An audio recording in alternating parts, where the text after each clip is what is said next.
Disrespect. It's something we've all faced at one time or another. It might come from a colleague who constantly undermines you, a friend who habitually dismisses your feelings, or a family member who belittles your achievements. Over time, these interactions can chip away at your self-worth, leaving you feeling frustrated, angry, or even powerless. Here's the truth.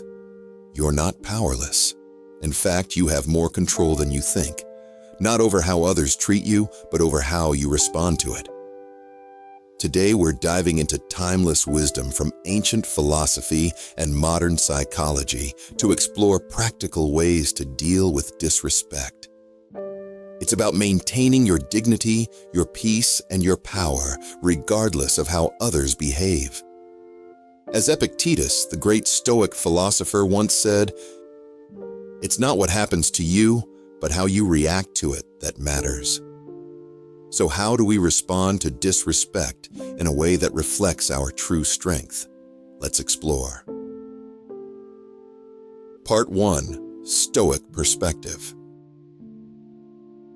The Stoics were masters of emotional resilience.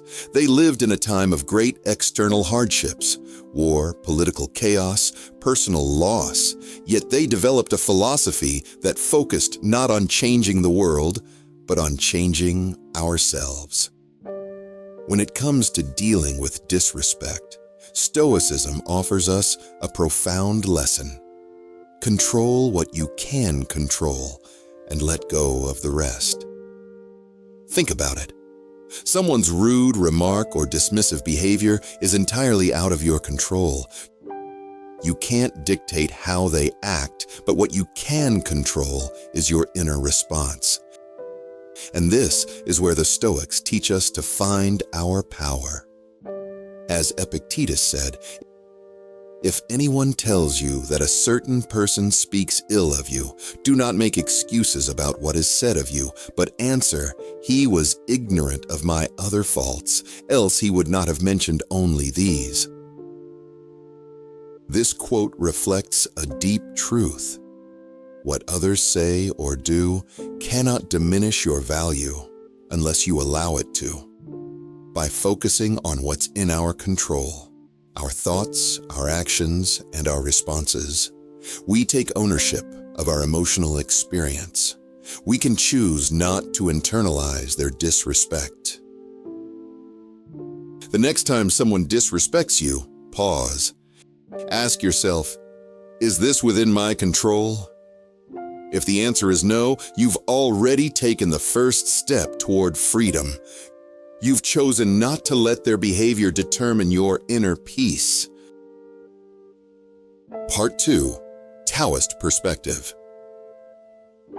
Where Stoicism teaches us to master our responses through rational detachment, Taoism offers us another approach, the path of least resistance. The Tao, often translated as the way, encourages us to flow with life rather than fight against it. It's about aligning ourselves with the natural rhythms of existence, much like water flowing around obstacles. When someone disrespects you, the Taoist response is not to meet their aggression head-on, but to remain soft, flexible, and grounded in your own nature.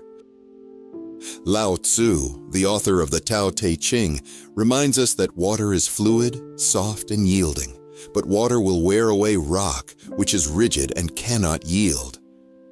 In other words, softness triumphs over hardness. Imagine a situation where a colleague constantly interrupts you during meetings. The natural reaction might be to interrupt them back, to assert your dominance and demand respect. But Taoism suggests a different path. Instead of pushing back with aggression, allow their behavior to pass by you, like water flowing around a stone. When you respond from a place of calm, you retain your power, and over time, your steady presence will outlast their negativity. To follow the Tao means not to let others drag you into their chaos. You remain still, grounded, and unaffected, because their disrespect does not change who you are. As Lao Tzu wisely said, "He who stands on tiptoe does not stand firm. Those who elevate themselves by putting others down are standing on shaky ground, but when you remain centered in your truth, you are unshakable." Part 3. Practical Modern Strategies. So far, we've explored the philosophical foundations for dealing with disrespect, both Stoic and Taoist perspectives. But how do we apply these ideas practically in our daily lives? How do we transform philosophical insight into concrete action? Here are 3 practical strategies to help you maintain your peace in the face of disrespect. 1. Set clear boundaries calmly. First, let's talk about boundaries. In any relationship, whether personal or professional, it's essential to set clear boundaries when someone crosses the line. But here's the key: you don't need to raise your voice or get defensive to do it.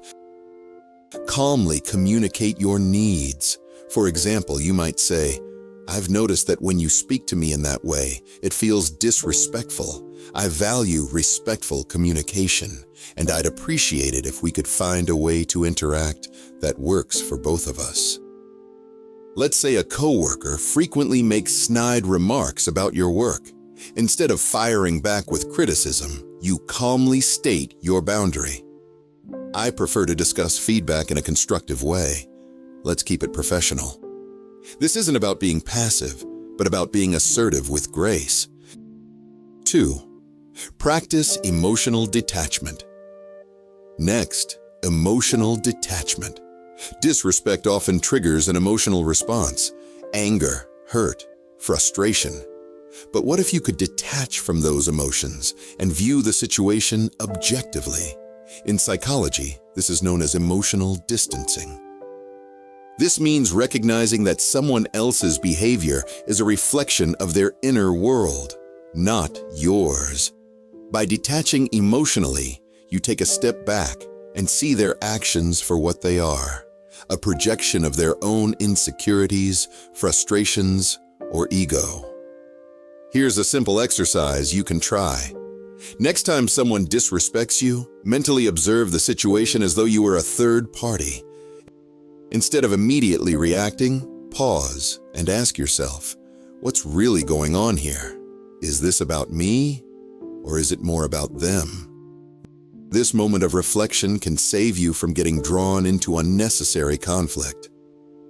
3. Respond with compassion. And finally, respond with compassion. Now, I know this sounds counterintuitive. Why should we show kindness to someone who disrespects us? The answer is simple. Compassion disarms. When we respond with empathy rather than anger, we not only maintain our own inner peace, but also create an opportunity for change. For example, if a friend makes a hurtful comment, instead of snapping back, you might say, "I'm curious, what's going on with you today? That didn't sound like something you'd usually say." Often, people lash out because they're hurting or struggling themselves. By offering compassion, you break the cycle of negativity. In the end, the way people treat you says more about them than it does about you. But how you respond, that's what defines you.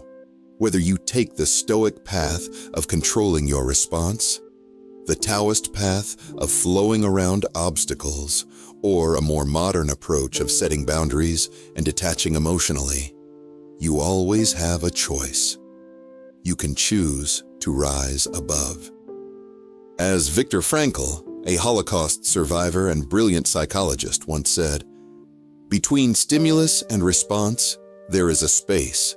In that space is our power to choose our response. In our response lies our growth and our freedom." So the next time someone disrespects you, take a moment. Breathe. Remember that you are in control of how you respond. Choose peace, choose strength, and most importantly, choose to stay true to yourself. Thank you for watching. If this video resonated with you, please like, subscribe, and share it with someone who might need it. And remember, you have the power to rise above disrespect.